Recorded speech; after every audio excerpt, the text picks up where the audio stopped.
ஒரு தெளிவு இல்லாம பயணிச்சுக்கிட்டே இருக்கிறோம்.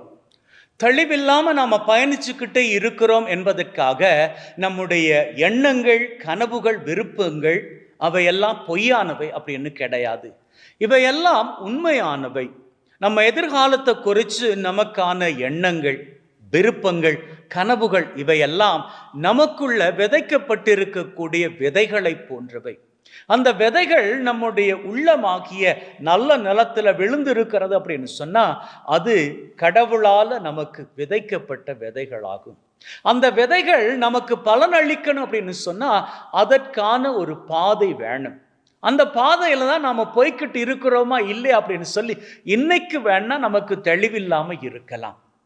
அந்த தெளிவில்லாம நமக்கு தெளிவு பெறணும் அப்படின்னு சொன்னா நமக்கு தேவை ஜெபமாகும்.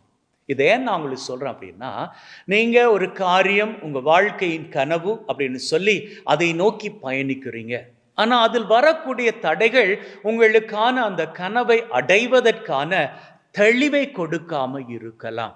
எப்படி இன்னைக்கு நற்செய்தியில, மாற்கு நற்செய்தியில பார்வையற்ற ஒருவனுக்கு இயேசு பார்வை கொடுக்க ஆரம்பித்த பொழுது ஆரம்பத்துல அவனால சரியாக பார்க்க முடியல, தெளிவாக பார்க்க முடியல.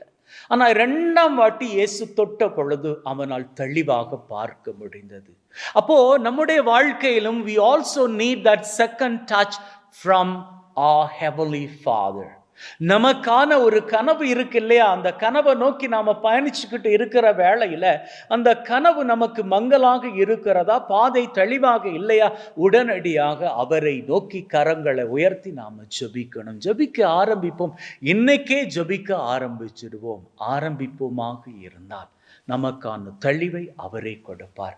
அப்படி அவர் கொடுக்கின்ற அந்த தெளிவை பெற்றுக்கொண்டு நாம் தொடர்ந்து நடப்போமாக இருந்தால் நம்முடைய கனவை நாம் அடைந்து கொள்வது மாத்திரமல்ல, அதையும் தாண்டி நம்முடைய வாழ்க்கை ஆசீர் என்னும் சிகரங்கள்